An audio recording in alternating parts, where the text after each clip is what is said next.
Hi guys, welcome back to Book Talk. Today's discussion is about Stephen King's book on writing, a memoir of the craft. Now, Book Talk is a series dedicated to analyzing books and literature and trying to understand the thought process of the author so that we may perfect the craft of writing. And this is a book about writing, so there could not be a more perfect candidate for a Book Talk episode. Anyone can watch this video. There are no spoilers, of course. This book is non-fiction, and it's all right if you haven't read Stephen King's books. I'm going to talk about the parts that spoke the most to me, and I'll share my thoughts on them. I think critical reading makes us better writers and better thinkers, and I really hope you find some value in this video. Let's start.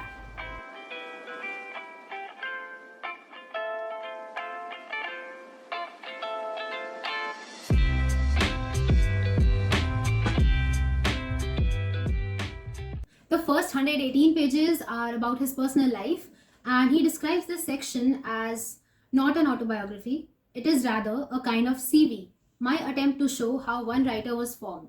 Not how one writer was made. I don't believe writers can be made, either by circumstances or by self-will, although I did believe those things once.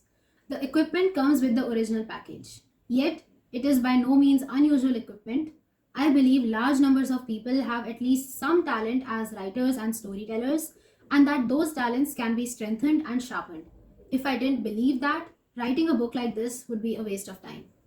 So he shared some interesting anecdotes about himself growing up and his family, his health, his surgeries, which caused him to miss a lot of first grade. So he was pulled out of school till his health was better.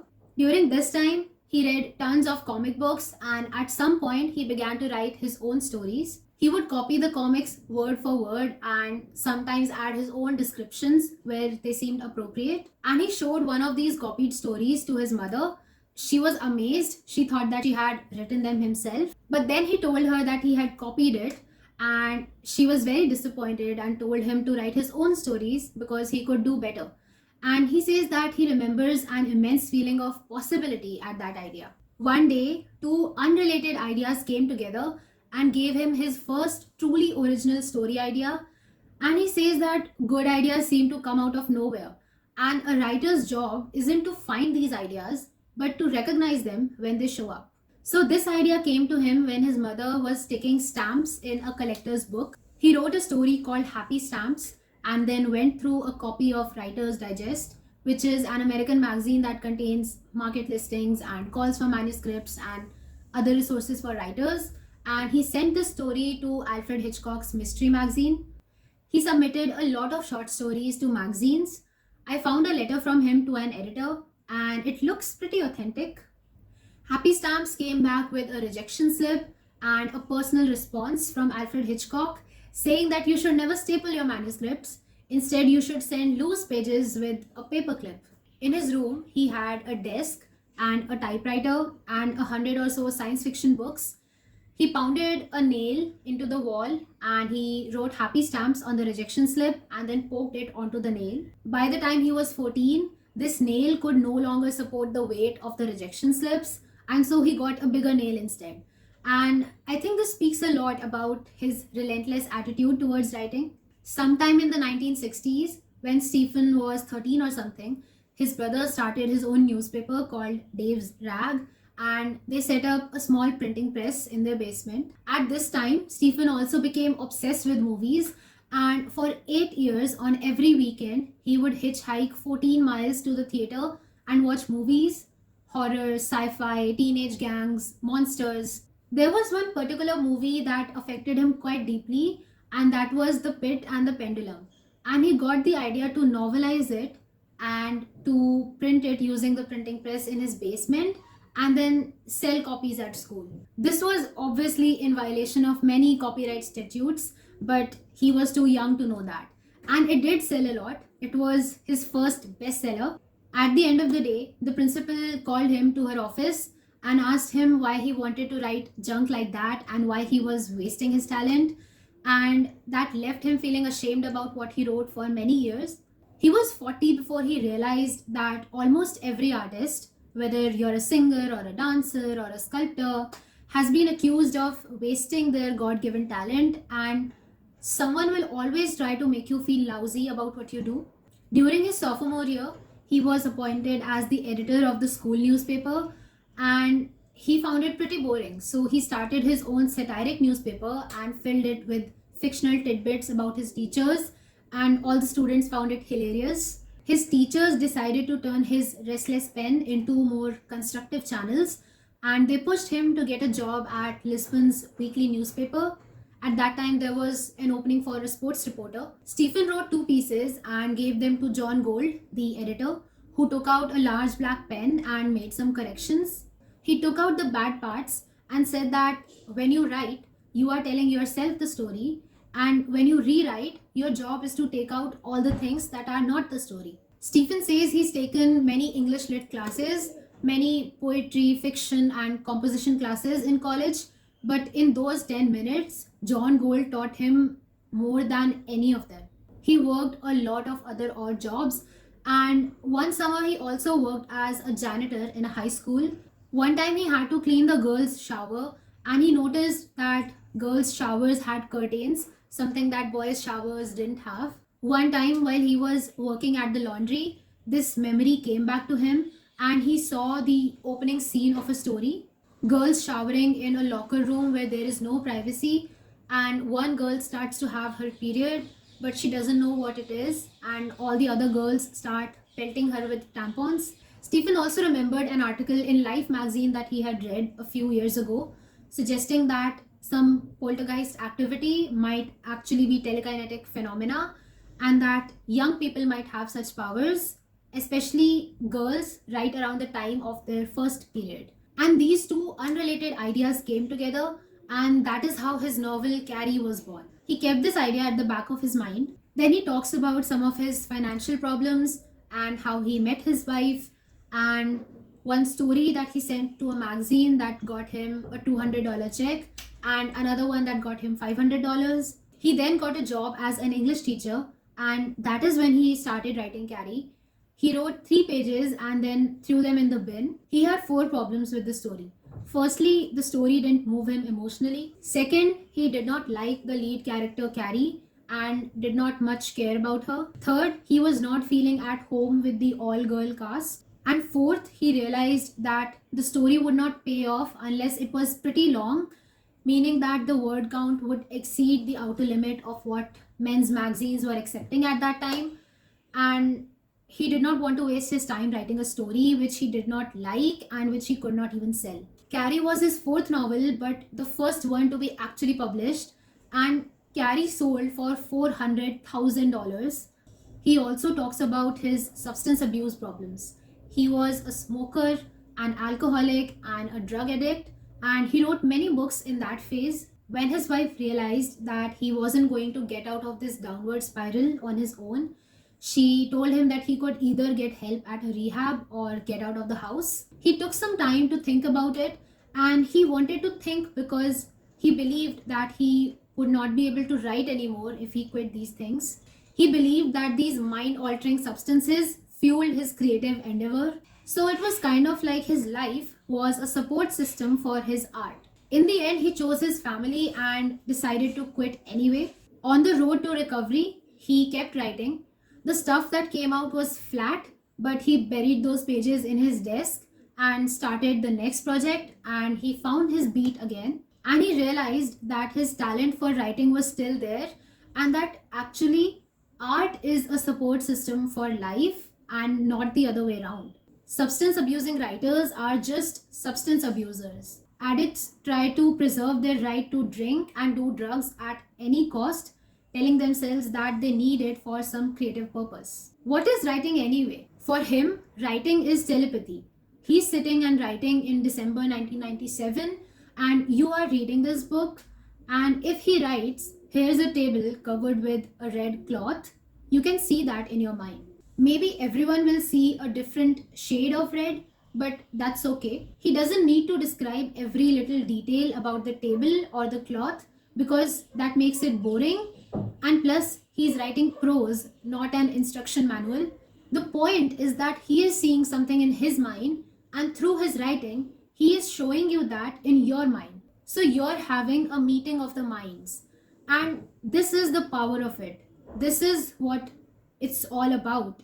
This is what it is at its core, and this is the attitude with which you should approach writing. The next section is called toolbox. It's a metaphor actually. His uncle used to have a giant toolbox, and one time when Stephen was little, he was helping his uncle replace a broken screen on a window. They lugged the entire toolbox to the window, but all that his uncle needed was a screwdriver. So Stephen asked why he'd brought the whole toolbox instead of just carrying the screwdriver in his pocket. And the uncle said, I didn't know what else I might find to do once I got out here.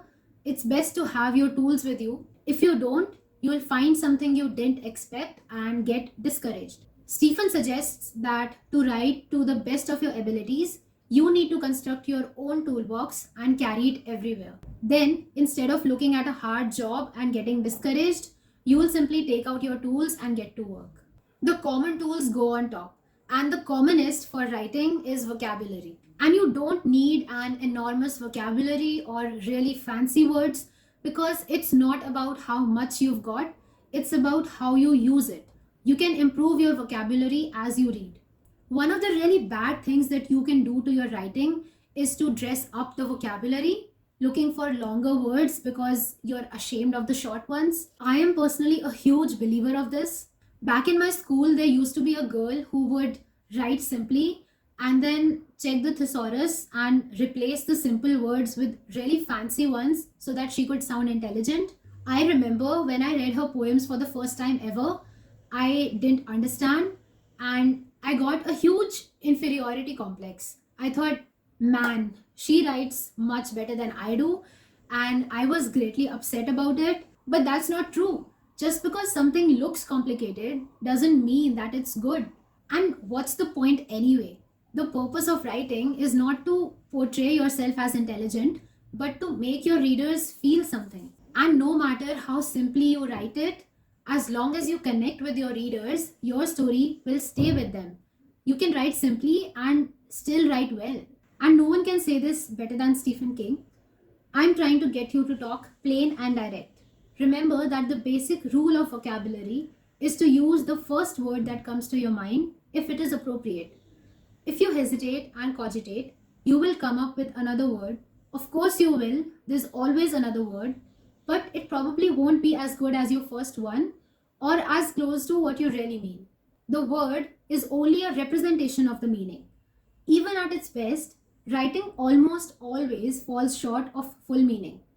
Given that, why in God's name would you want to make things worse by choosing a word which is only cousin to the one you really wanted to use? Another tool that you will need at your top shelf is grammar. A piece of advice that he gives is not to use adverbs. These are the words that describe a verb or an adjective or another adverb and they end with ly, like happily, sadly. Take the sentence, he shouted angrily. You don't need the angrily. Instead, you should make it clear from the context. The prose that comes before and after this sentence should convey this emotion to your readers. Like, you can say that your character was throwing things about or clenching his fists. In that case, angrily is redundant. You need to write your story well enough that the reader can understand how your character is doing something and what your character is feeling without you having to tell them directly. I guess this is an extension of the popular writing aphorism, show not tell. Maybe this is the reason why nobody in the writing industry likes adverbs, because if you're using them, you are telling in a way. And writers usually use adverbs because they fear that their readers won't understand them. Then he also talks about the grammar of dialogue writing, and I'm not gonna get into that because I've already done a whole video on it. I've explained everything by taking examples from the Hunger Games, and I'm gonna link that video up here.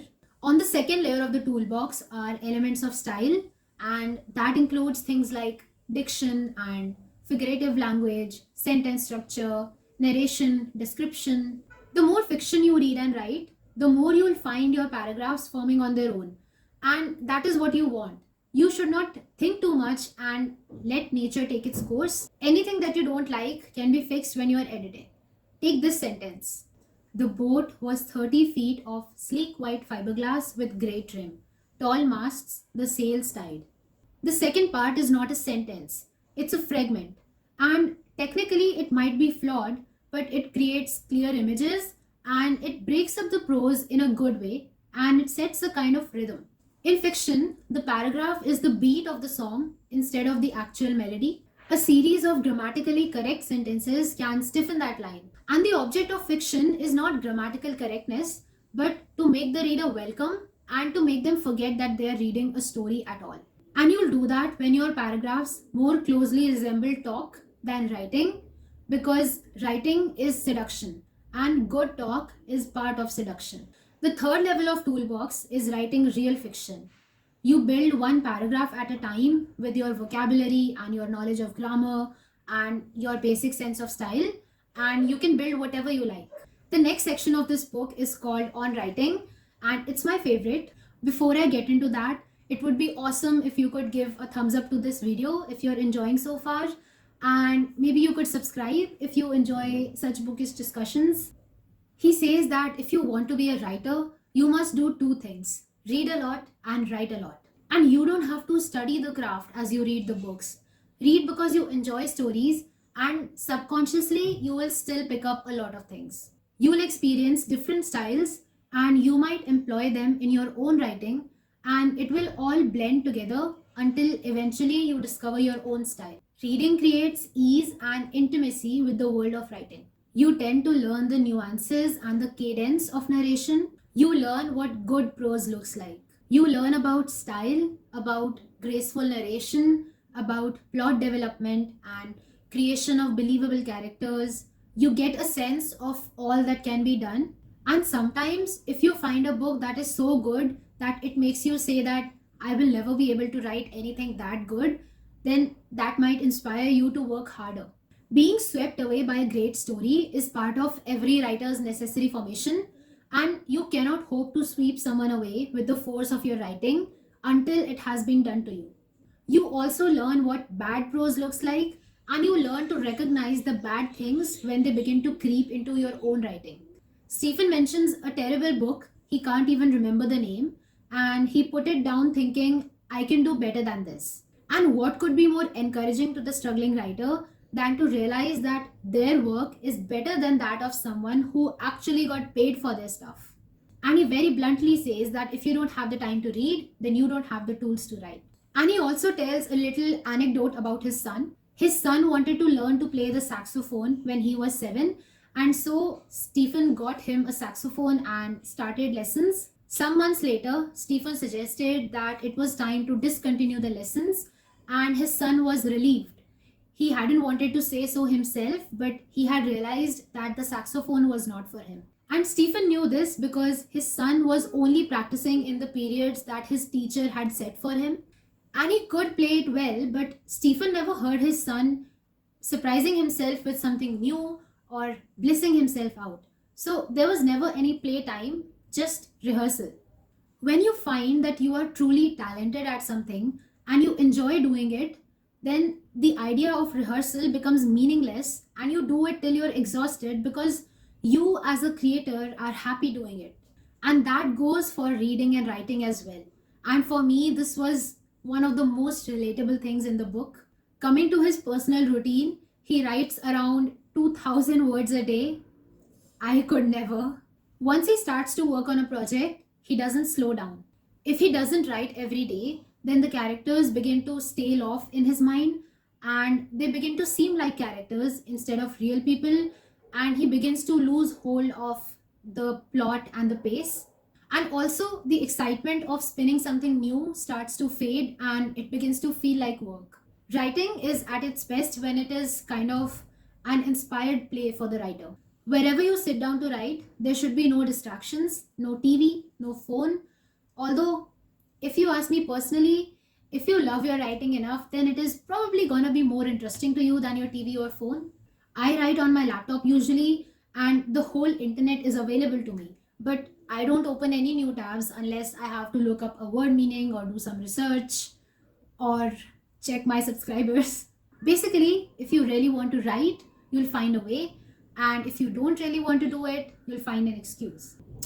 Anyway, coming back to the book, he listens to hard rock music whenever he writes because that's his way of shutting out the world. Because when you're writing, you're creating your own worlds. I think we're actually talking about creative sleep. Like your bedroom, your writing room should be private, a place where you go to dream. Man, what a beautiful book this is.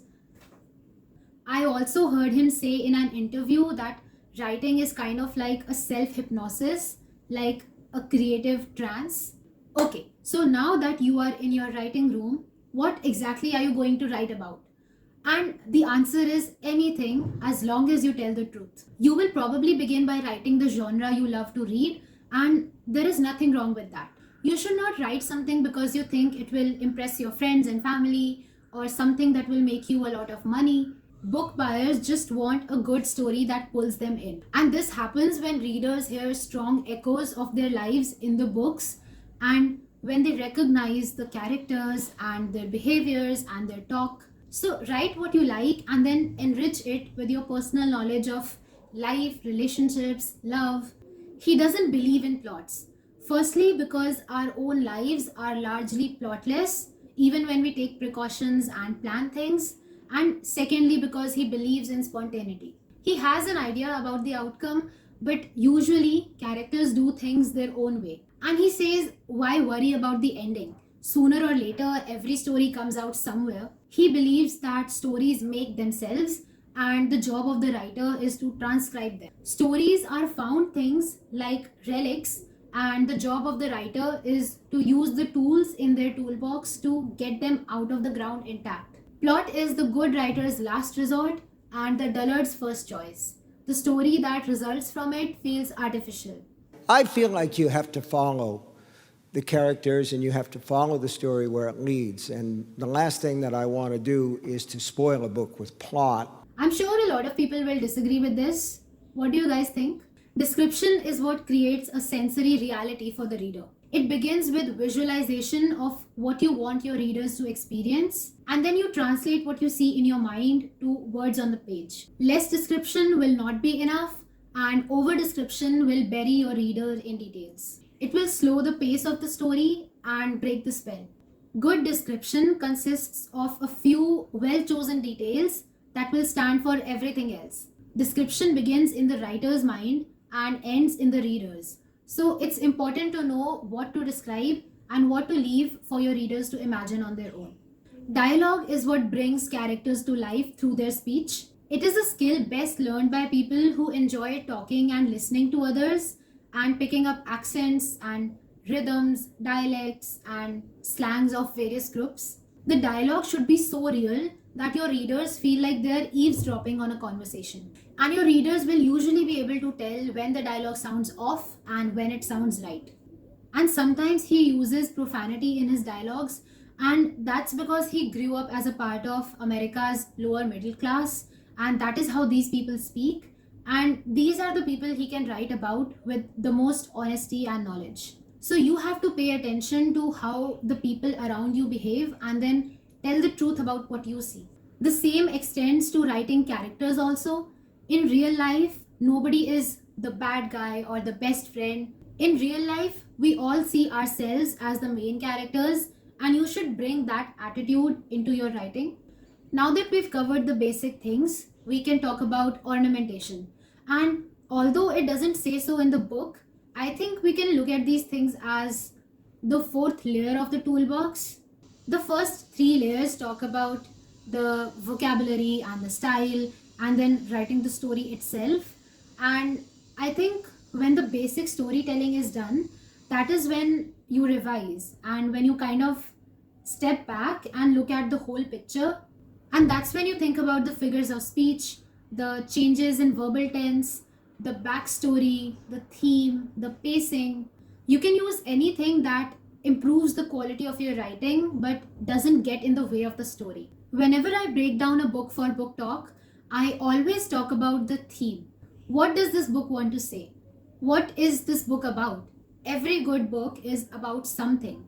Your job in the first draft is to decide what your book is about. What is it that seemed so important that it made you want to sit down and write all of it? Why are you spending the time when you could be doing something else? And your job in the second draft is to make that something even more clear so that it's a more unified story with a clearer focus. He says he's written frequently about the fundamental differences between children and adults and about the healing power of imagination. These are just interests that have grown out of his life and thought and experiences, and these are the questions that occupy his mind when he's alone. And similarly, we all have our own thoughts and interests. Your vision makes your stories uniquely your own. But remember that good fiction begins with story and then progresses to theme. It almost never begins with theme and then progresses to story. He says that writing a long work of fiction can be a very lonely job and there's plenty of opportunity for self doubt. So he writes rapidly, putting his story down exactly as it comes to mind, and this way he can keep up with his original enthusiasm and at the same time outrun the self doubt that is always waiting to settle in. The first draft should be written without anyone's help and without showing it to anyone. Let your pressure of hope or success carry you on. I personally do this too. I feel like it's best to get the story out and capture the original idea that inspired you and capture the essence of the story. And once you have it all out in front of you, you can actually see what's going on. Otherwise, if you leave it hanging for too long, then that excitement fades away and you also just forget what you actually wanted to do. Stephen says that once you finish the first draft, you should put away your manuscript and just forget about it. And again, this is something I personally do with my writing, and that is why I love this book so much. The purpose of this is to forget what you've written so that you can look at it again with a fresh pair of eyes. Because when you're writing, you know the story, everything makes sense to you. But when you read it again, after you've forgotten most of it, you become a reader. And this is when you will be able to see the plot holes and the inconsistencies. And this is the time he asks himself the big questions. Is this story coherent? What are the recurring elements and do they make a theme? He wants resonance, something that will stay in the reader's mind after they've closed the book. And most of all, he's looking for what he meant. And he adds scenes that reinforce that meaning and deletes things that go in other directions. Also, while revising, you should cut out all the boring parts. There's a formula that changed Stephen King's writing forever. Second draft is equal to first draft minus 10%.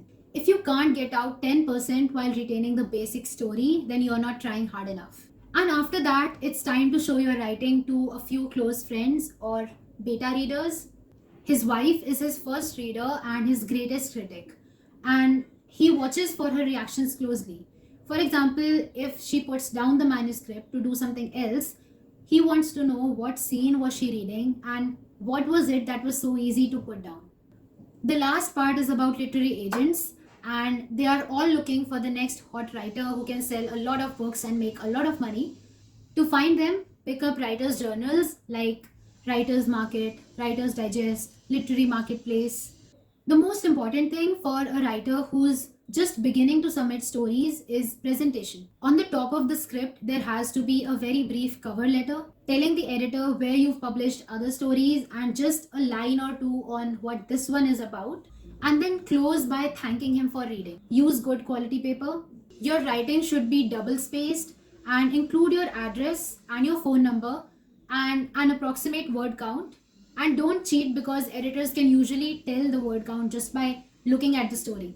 I'm not sure how relevant these things are now because these days submissions are sent via email, but the point of all this is that you won't catch anyone's attention unless you go in looking like a professional. The letter that you send should be literate and well spoken. It also looks good on your record if you have a list of stories published by reputable magazines. It improves your credibility. Lastly, don't write for money. Write for the pure joy of the thing because that is the only way to ensure that you can do it forever. That's all. I mean, there's definitely a lot more in this book, obviously, but I only shared the most important parts with you. Tell me which part was your favorite, and if you enjoyed this discussion, you can check out other episodes in the Book Talk series, and I will see you guys next time. Bye bye.